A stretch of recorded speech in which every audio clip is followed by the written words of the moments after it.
In a stunning turn of events that has sent shockwaves across West Africa and beyond, former President Paul-Henri Damiba has orchestrated a daring and unforeseen coup d'état, toppling Captain Ibrahim Traore from his iron-fisted grip on power.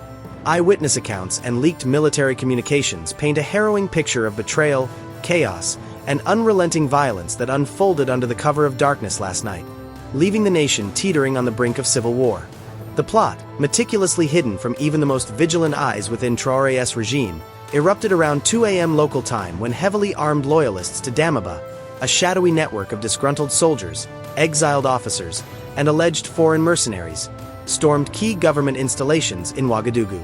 Sources close to the military reveal that Traoré's forces were caught completely off guard, with intelligence reports later showing that Damiba's operatives had infiltrated the presidential guard months in advance, posing as routine transfers from regional battalions. "They never saw it coming," whispered one anonymous soldier who defected during the melee. "It was like ghosts rising from the graves of past coups, precise, ruthless, and invisible until the first shot." What followed was a symphony of terror. Heavy gunfire echoed through the capital streets for over 3 hours, transforming quiet neighborhoods into battlegrounds. Machine guns rattled from rooftops, grenades exploded near the presidential palace, and armored vehicles, reportedly smuggled in from neighboring Mali under the guise of anti-jihadist supplies, barreled through barricades. Civilian casualties are mounting, with unconfirmed reports from local hospitals suggesting at least 50 dead and hundreds wounded, including women and children caught in the crossfire. One chilling detail emerging from survivors: Damiba's forces used drone surveillance to pinpoint Traoré's elite units, dropping improvised explosives that lit up the night sky like fireworks from hell. The assault was not just military. It was psychological warfare, with hackers allegedly disrupting Traoré's communication lines, broadcasting looped messages of surrender over military radios. By dawn, the tide had turned decisively. Damaba, the very man Traoré had ousted in a 2022 counter-coup, emerged victorious, his troops securing the state broadcaster and major ministries. In a brazen address aired live on national television at 6 a.m., a broadcast that interrupted morning prayers and sent families scrambling for safety, Damaba declared himself the interim leader of Burkina Faso. Clad in fatigue stained with what appeared to be blood, he spoke with a steely calm that belied the carnage. "The era of tyranny under Traoré ends today. I have reclaimed the mantle of leadership to restore justice, security, and prosperity to our beloved nation. The people have suffered long enough under a regime built on fear and foreign puppets." His words were laced with accusations, delving into alleged corruption scandals, including Traoré's purported ties to Russian Wagner mercenaries, embezzlement of gold mining revenues, and brutal suppressions of protests that left villages in ashes. But the most jaw-dropping revelation? Damaba hinted at a grand conspiracy involving high-level defections from Traoré's inner circle. Insiders claim that several of Traoré's top generals, frustrated by stalled promotions and economic woes, secretly pledged allegiance to Damaba in clandestine meetings held in Abidjan, Ivory Coast. Leaked audio circulating on social media despite internet blackouts captures a voice resembling Traoré's defense minister pleading for mercy amid gunfire. "This wasn't supposed to happen. We had deals." The plot's depth is staggering. Reports suggest Damaba coordinated with sympathetic elements in the African Union and ECOWAS, who turned a blind eye to arms shipments disguised as humanitarian aid. Even more explosive, unverified intelligence points to involvement from shadowy international actors. Whispers of French intelligence providing satellite imagery, or perhaps even rival jihadist groups in the Sahel who saw Traoré as a common enemy. As for Captain Ibrahim Traore himself, the man who once styled himself as Burkina Faso's savior, ousting Damaba in a wave of populist fervor, has vanished into thin air. Rumors swirl like dust storms. Some say he was captured in a basement bunker beneath the palace, bound and blindfolded, awaiting a show trial.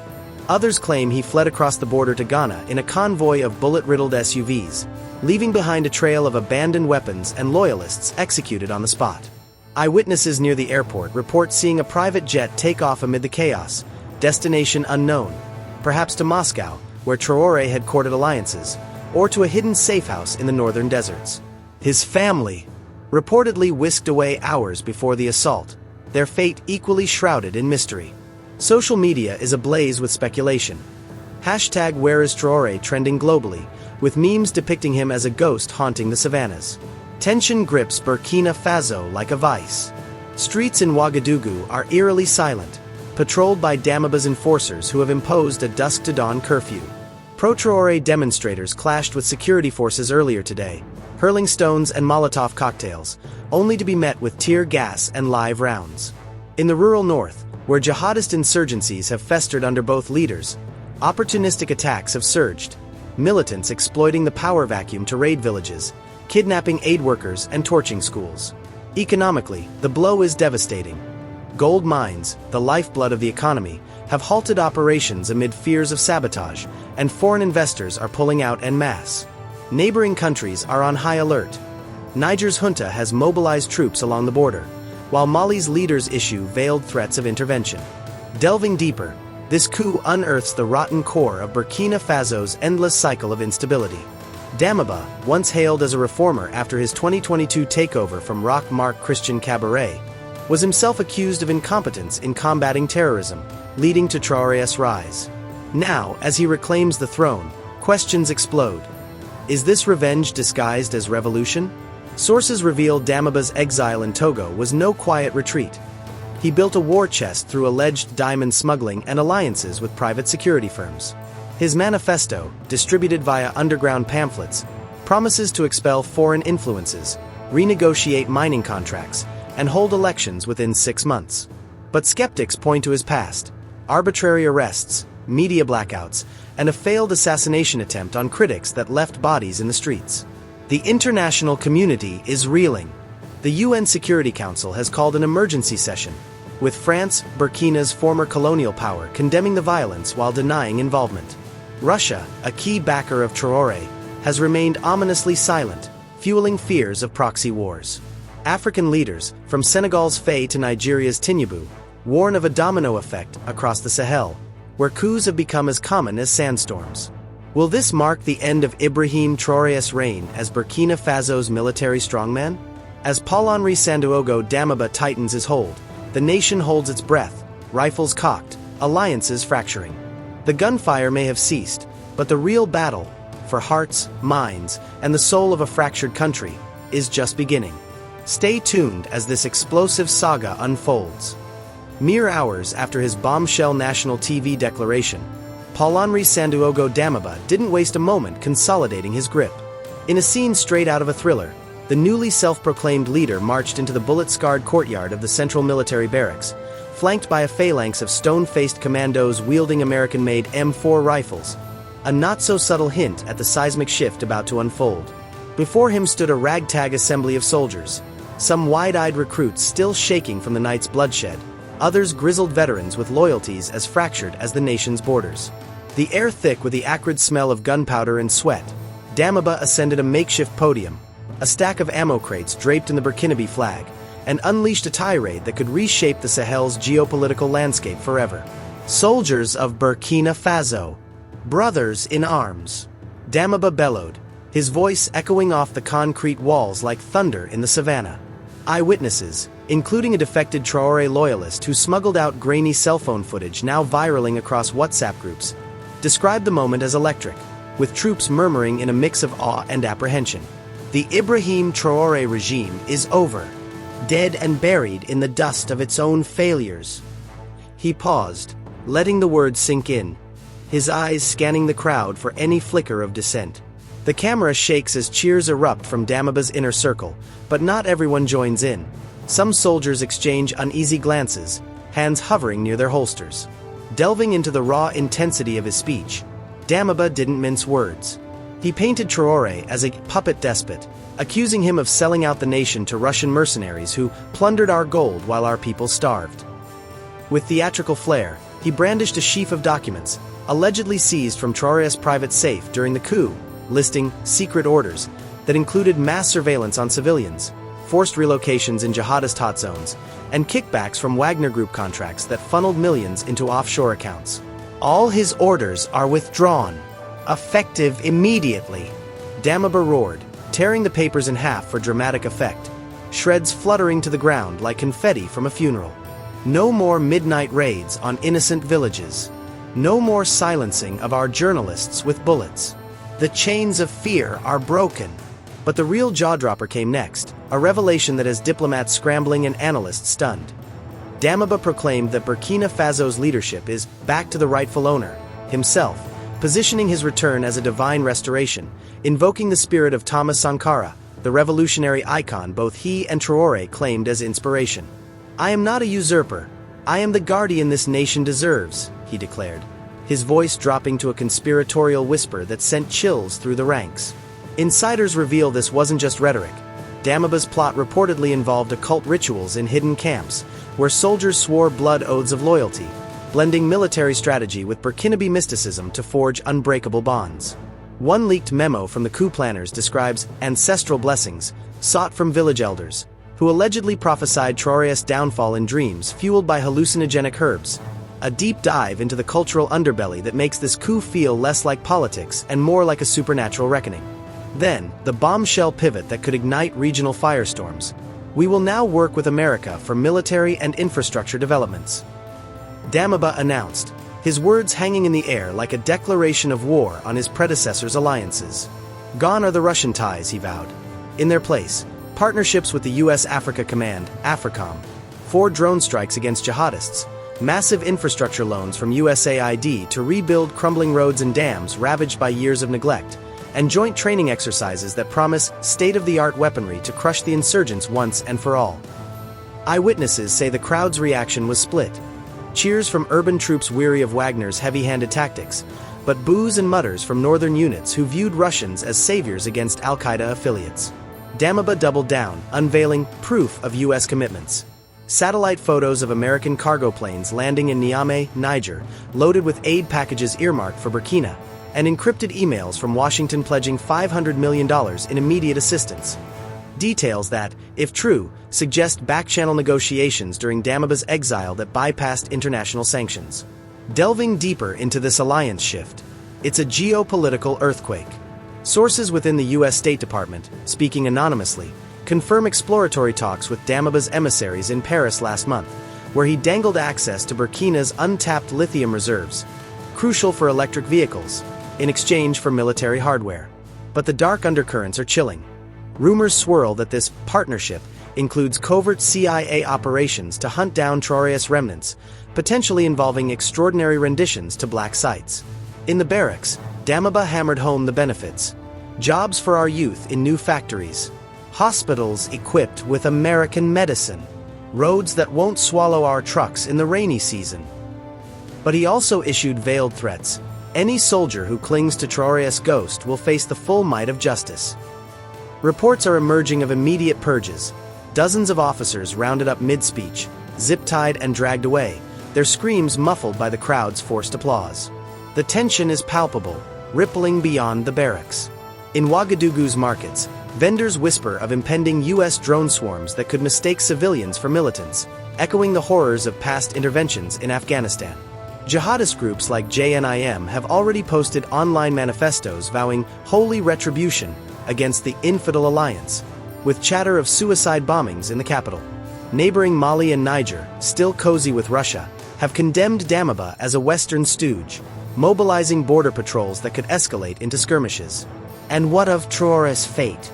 Whispers among the troops suggest he's not fled but hidden in a network of underground tunnels beneath the city, plotting a counterstrike with loyalist cells armed with smuggled Kalashnikovs. As Damaba wrapped his address with a salute, "For Burkina Faso, forward march." The soldiers dispersed under watchful eyes, but the undercurrents of division simmer. Alliances are forming and fracturing in real time, with text chains buzzing about potential mutinies. The U.S. Embassy in Abidjan has gone silent, but satellite imagery shows increased activity at American bases in Djibouti. Is this the dawn of stability or the spark of a broader conflict? The plot thickens as shadows lengthen over the Sahel. Just as the dust from last night's bloody coup in Burkina Faso began to settle, the fragile alliance of the Sahel has shattered like glass under a hammer. In a move that has ignited fears of a regional war, Niger's military strongman, General Abdourahmane Tiani, the iron-willed architect of his own 2023 coup, has hurled a scorching ultimatum at Paul-Henri Sandaogo Damaba. broadcasting from a fortified bunker in Niamey's presidential palace, surrounded by elite Republican Guard troops armed to the teeth. Tiani's voice crackled over state radio and leaked video feeds. Damaba, you have 24 hours to vacate the presidential seat you have stolen, or face the full wrath of the Alliance of Sahel States, AES. This is not a negotiation. It's a warning etched in fire. The declaration, timed precisely at noon local time, mere hours after Damiba's triumphant address to his troops, has plunged the region into a vortex of paranoia and brinkmanship. Eyewitnesses in Niamey describe streets emptying as citizens stockpiled water and fuel, while military convoys rumbled toward the Burkina border, kicking up red dust clouds visible from satellites. Tiani, clad in desert camo with medals glinting under harsh lights, didn't hold back in his 15-minute tirade, which was simulcast on Mali state TV in a show of AES solidarity. Damaba is a traitor to the Sahel revolution, he thundered, his fists pounding the podium. He ousts a brother-in-arms like Traorè, only to crawl back into the laps of American imperialists? This betrayal will not stand. The AES, Niger, Mali, Burkina Faso united against neo-colonial chains, will crush this puppet before he sells our sovereignty for drones and dollars. Delving into the blistering depths of Tiani's speech, it's a masterclass in psychological warfare laced with historical venom. He invoked the AES's founding charter from September 2023, a pact born from the ashes of ECOWAS suspensions after their respective coups, emphasizing mutual defense against external aggressors. But Tiani went nuclear, accusing Damaba of being a French-orchestrated mole, dredging up unverified dossiers claiming Damiba's exile in Togo involved secret meetings with Macron's envoys in Lomé's opulent hotels, where champagne flowed alongside plots to realign Burkina with the West. Your rightful ownership is a lie peddled by Washington lobbyists, Tiani sneered, flashing grainy photos allegedly showing Damaba shaking hands with U.S. diplomats in Abidjan. The ultimatum's clock? Set to expire at noon tomorrow, with Tiani vowing swift and overwhelming action, code for a potential invasion, backed by Mali's battle-hardened forces and Russian-supplied Mi-35 attack helicopters. The full wrath of the AES isn't empty rhetoric. It's a chilling blueprint for apocalypse. Insiders reveal that joint AES military exercises in December 2025, codenamed Sahel Shield, simulated exactly this scenario: rapid cross-border incursions to neutralize internal threats. Niger's army, swollen by Wagner veterans and Iranian drones smuggled via Libya, boasts 25,000 troops ready for deployment, with armored brigades already massing in Maradi, just 100 kilometers from Burkina's frontier. Mali's Colonel Assimi Goïta, in a supporting statement leaked via encrypted channels, pledged unlimited support, hinting at jihadist proxies in the tri-border area who could be unleashed as irregulars, a dirty tactic that has left thousands dead in past flare-ups. Deep dives into intelligence chatter, buzzing on dark web forums frequented by Sahel mercenaries, suggest contingency plans including sabotage of Burkina's power grid, already vulnerable after years of underinvestment, airstrikes on Ouagadougou's airport to strand Damaba, and even assassinations targeting his new American advisors rumored to be en route. But the rabbit hole goes deeper. Tiani's fury stems from a web of personal and ideological betrayals. Flashback to 2023, Tiani, then head of Niger's presidential guard, seized power from Mohamed Bazoum in a palace coup, aligning with Traorè and Goïta to form the AES as a bulwark against French influence. Their bond, forged in anti-jihadist trenches, where they shared horror stories of Western betrayals, like the abrupt French withdrawal from Barkhane operations, leaving vacuums filled by ISIS and al-Qaeda offshoots. Damiba's pivot to the US? It's heresy in their eyes, especially after Traorè's regime expelled French troops and embraced Russian paramilitaries. Leaked AES communiques from January 2026, days before the coup, show frantic messages between the leaders, with Tiani warning Traorè of infiltrators like Damiba's network. Now, with Traorè MIA, Tiani positions himself as the AES avenger, but whispers in Niamey's barracks suggest opportunism. Controlling Burkina's gold mines could fund Niger's uranium ambitions, turning the alliance into Tiani's personal empire. Reactions are cascading like dominoes. In Ouagadougou, Damiba's regime scrambled into crisis mode. Reports of emergency cabinet meetings in underground bunkers, with soldiers fortifying borders using freshly arrived U.S. Humvees spotted unloading at dawn. Pro-Damiba rallies turned violent, with crowds chanting AES out. while torching effigies of Tchiani, only to be dispersed by rubber bullets amid fears of infiltrators. Social media erupts. Hashtag #AESWrath trending with memes of Tchiani as a cartoon tyrant, countered by pro-Traorè accounts leaking alleged audio of Damaba begging for U.S. airstrikes. Internationally, the U.S. State Department issued a terse concern statement, but satellite imagery shows increased activity at American drone bases in Agadez, Niger, ironically, now a potential flashpoint if Tchiani turns on his hosts. Russia. Kremlin spokesman smirked in Moscow pressers, promising technical assistance to AES forces, fueling nightmares of a proxy showdown. The human toll, already mounting. Refugees trickle across borders, carrying tales of villages caught in the crosshairs. Families fleeing northern Burkina, where AES-sympathizing militias have begun preemptive raids, looting granaries and executing suspected Damaba spies in public squares. Economic ripples. Burkina's stock exchange, if one can call it that, plummeted, with gold futures tanking 15% on fears of mine nationalizations under AES rule. And Traorè. Rumors intensify, a blurry video circulating claims to show him in a Nigerian safehouse, bandaged but defiant, rallying loyalists for a guerrilla comeback. As the 24-hour clock ticks down, the Sahel holds its breath, borders bristling with artillery, alliances fracturing into fault lines that could swallow nations whole. Whispers of back-channel diplomacy flicker. A secret hotline between Damaba and Tchiani, perhaps? But the ultimatum's shadow looms larger by the minute.